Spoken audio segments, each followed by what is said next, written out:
We're in Steamboat, Colorado. Let's inspect this house. Every home should be inspected by an InterNACHI certified home inspector to make sure that our homes are safe, functioning, and healthy. And this home is in the mountains of Colorado. So I'm pulled up in the driveway and I look up and I see a really heavy hot tub on a deck, and that's a defect. But we'll take a closer look at that a little bit later. So when I start around a house, I do the exterior. So on the right side of the house, the hillside goes up. On the left is the house with the stones, and here's an exterior receptacle, and it's tamper resistant and also weather resistant. And you can see the identification marks on these exterior receptacles, which all have to be GFCI protected. The minor rust on the surface of the iron components there of the gas, and there's the water shutoff valve. It's extended up. The stone exterior, real stone, and I'm trying to see if there's a weep screed. What kind of exterior covering material do I have on the home? And if you go to certain resources, you can see some really nice illustrations on how to inspect exterior masonry and see if there's a weep screed here and maybe some other vantage points. So I'll keep walking along and inspecting, but the stone looks really good. The top of the stone is slightly sloped. There's flashing where the stone meets the siding material. Perfect. I'll take a look at the hoods, ventilation hoods, and the flashing around the windows. Let's see here. It's a steel lintel. It's an actual steel lintel holding up the masonry. So this is very heavy, thick, real stone being held up on the exterior. A little concerned about the separation between the siding. The flashing at the top of the window looks good. The header flashing. It all looks really tight. But I want to take a look up for something like that, where something is loose and open to water penetration. We don't want that. So that's a defect. And looking around the exterior of the house, won't be able to get up to the roof. That's okay. It's covered with snow. I'll come back later to take a look at the systems that I can't get to. Here's some ventilation hoods. There's no screen and no hoods, so I think I know what these are. These are fresh air intakes. We must have a heating system and a sealed utility room downstairs. There's the escape rescue opening, and there are code requirements. And if you go to the International Residential Code, they've got some really great illustrations to help a home inspector out. There's a hood there with a flap. We got a crack in a piece of siding there at the corner. And then we've got some heat tape, heat wire, not sure what you want to call it, but it's supposed to warm up a little bit the gutters and downspouts. And the International Residential Code says outdoor receptacles that are not readily accessible and supplied from a dedicated circuit for electric snow melting or de-icing equipment shall be permitted to be installed without GFCI protection. However, GFCI protection of equipment shall be provided for fixed outdoor electric de-icing and snow melting equipment. So GFCI receptacles and GFCI protection, especially for de-icing and melting equipment, there are some exceptions to the general rule there. And the landscaping in the back, the hillside, you can see is sloped and it comes right down to the back of the house there. So I'm taking a look at the siding and the window. Some minor dents. There's more de-icing and melting.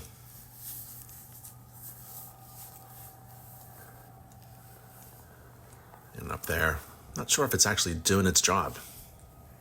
Doesn't look like it's dripping. Got a lot of hoods. And there's the front driveway. Looks in good shape. Looking for cracks, damage of any kind.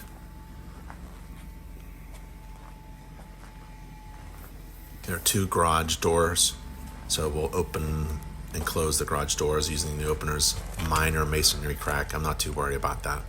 Maybe a little bump there from a lawnmower or a snowblower. The lintels look good, holding up the masonry. The wooden garage doors, they're heavy, so we'll open and close those. We'll use InterNACHI's 10-step checklist to test the garage door opener. And the load-bearing components there at the driveway, there's that rusted. I don't like that very much, right? Because we shouldn't see any corrosion, and there's actual material of the support being flaked off because of rust. So that's going to be a defect. We need to get that replaced. And there's a front entry. And there's the second floor front deck and railing. And there's the top floor. Same thing, a deck and railing there with a gutter, and that gutter seam is leaking. So we got a couple things outside. Take a look at the garage door opener. Use my foot, photoelectric eyes, bounces back. And InterNACHI has a 10-step checklist based upon national standards of testing a garage door opener. You want to check that out in our free online course, How to Perform a Garage Inspection. Teach inspectors how to perform a garage inspection, including the garage door opener.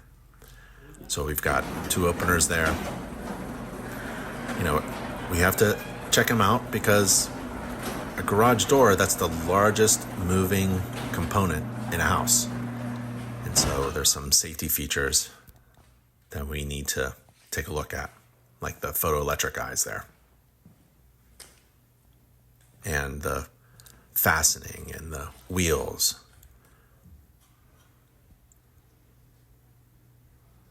There's the handle there, and this one is actually missing. And it should be within reach, so that's a safety defect.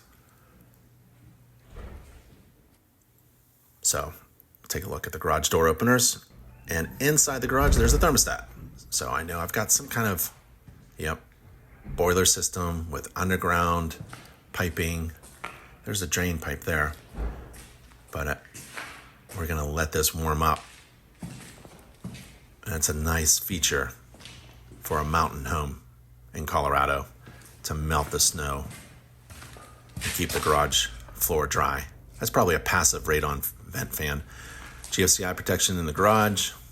There's GFCI there. We'll test those. There's GFCI there. And the electrical panels in the garage. And so are the main water supply lines, the water coming into the house. A couple copper water lines coming in. There's the water meter. Looking for any kind of corrosion or calcium buildup, water leaks. And there's the main shutoff valve there. And the pressure regulator. There's the meter. And the electrical panel board. And let's open up the dead front cover. Main electric service panel board. Got some 20 amp breakers there, bottom right, half breakers, double pole 30 amp breaker. They're identified. I can see some AFCIs. We'll test those. Best way to test an AFCI or GFCI breaker is the test button, according to the manufacturers.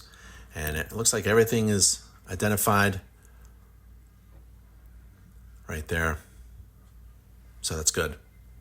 So it's up to the home inspector to remove the dead front. If you wanted to learn a lot more about inspecting the main electrical panel board, we have an online course and also an article about inspecting the panel board and all the components. It's a great article in our open public library. Basement bedroom, there's that egress on the outside, so we can take measurements and see if it's code compliant. We're not code inspectors, but we can take a look at the egress window there. It's only a few things. There's a small checklist that InterNACHI has to make sure you can inspect the egress. At any fixture, we're going to run hot and cold water and look for plumbing leaks. And if there's a sink, we're going to make sure there's GFCI protection. So that's a little kitchenette there for the basement bedroom. And in this basement bedroom, there's a little feature. So this is beyond the standards of practice, but there's a couple things that I can help the client understand about their sauna here. It looks very clean. It actually doesn't look like anyone has used it. Hardly any watermarks at all. But that's very nice. We'll have an expert come in and take a look at the heating elements. Laundry room. We're not going to run the clothes washer and dryer. We could. I really want to look at the components behind the appliances, like the electric hookup. Is there gas? Is there GFCI protection there? So I want to see if there's any water leaks. It's hard. Not required to move appliances. There's the dryer. There's a dryer vent exhaust. That looks good and clean, not crushed, so that's good. There's an electric outlet, and there's the water lines. Pressure tested hoses are my favorite for the hot and cold, and there's a discharge.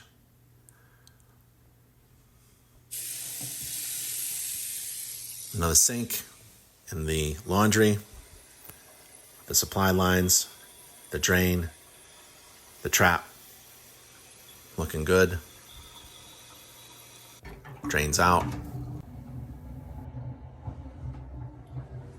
GFCI protection again.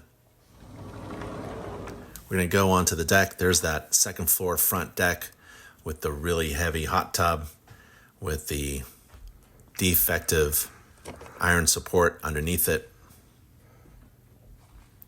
So we have a good course about how to inspect hot tubs and spas, an online course. But I'm looking for the surface material. So it's been a wood structure that's been covered up. It's essentially a roof. It has to be waterproof. Can't have like that area there. It should be sealed up. Because this deck, this porch is going to get a lot of snow. A foot, 2 feet of snow when the snow blows. There's the load-bearing components. Looks good. The railing and the space between the bottom rail and the floor and the spindles. Small enough so it's safe and secure. Give it a tug.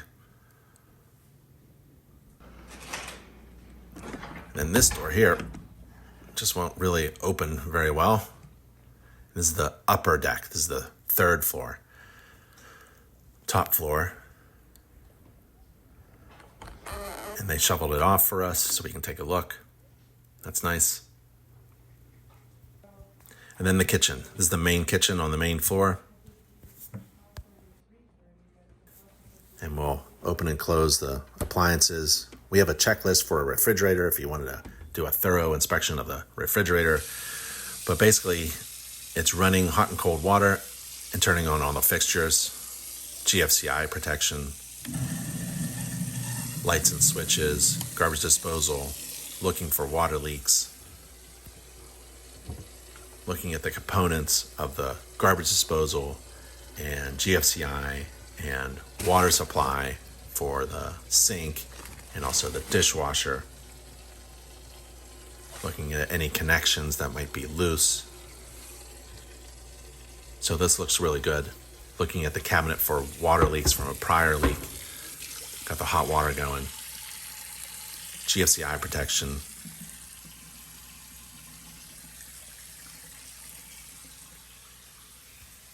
We'll kick on the range, the stove, got a double oven. We'll turn them on momentarily. Got some greasy filters there that can be cleaned up. And the exhaust fan. And the island, secured to the floor, needs GFCI protection. Fireplace in the bedroom. It's on a nice switch. We saw the exhaust hood on the outside, if you remember that from the exterior. And I like to take a look down here. Sometimes there's a blower fan you can be plugged in. There's the gas shut-off valve, control mechanism, the pilot light. The glass looks good and clean. Don't see any rust or corrosion or overheating. I don't see any anomalies. Let's turn that back off. And the bathrooms, they're all the same, really. Hot and cold water, turn on. Take a look at the underside of the sinks. Looking for the hot supply, the cold supply, and the water drainage, and a P-trap, and no leaks. So everything's good there.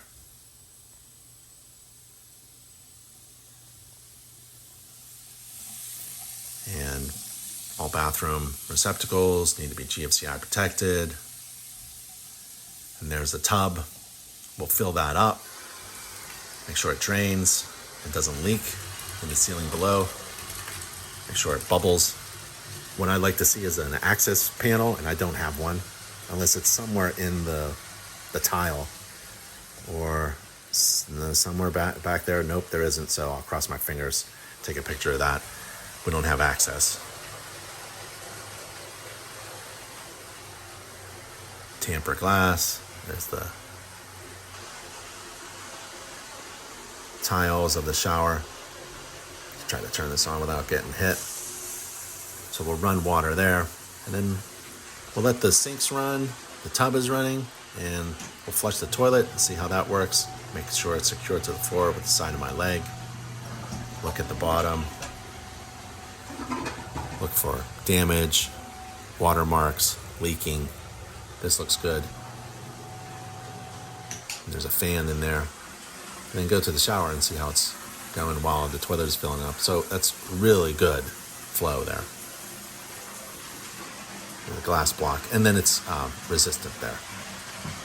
So it's etched in the windows that are near the tub and the shower. Again, we're not code inspectors, but you could take a look at those things for your client if you'd like to. Make sure it's tamper resistant. You need the etching on the glass. And so that's the bathroom there. Only takes a few minutes. Here's the heating system. And a little dark, so I'll just use my camera flashlight and my handheld flashlight. So there's a bunch of zones. That's another zone there. So it's a gas-fired boiler. It's a box, an cast iron box filled with water, heats up, and then it circulates. And if there are zones, each zone is controlled by a thermostat. And there's the exhaust hood. There's the gas shutoff valve, drip leg, TPR valve, extended to the floor, safety device. And we have a tank here to hold hot water right next to the boiler. So there's the boiler here. There's the vent. Goes right up through the floors, all the way through the roof. When water heats up, it needs to expand. There's an expansion tank there at the flow valve, pressure gauge, some shutoff valves, a drain valve, a couple drain valves.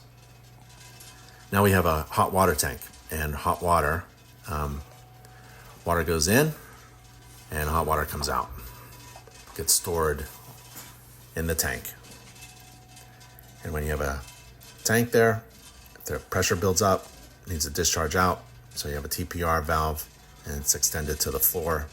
You know, there are 14 requirements just for the pipe extension of a TPR valve, and that's in code. And you can just use it as a checklist in your mobile software as you're inspecting it. And there's the circulator pump. It pumps the hot water around all the zones and into the storage tank. And there are the zone valves, and they're all labeled and identified. There's that one for the water tank. And the other zones, I think there are 5 or 6 of them. We'll kick all of them on. There's one for the garage we saw. That's zone 1. And there are the pipes there for a couple of those zones.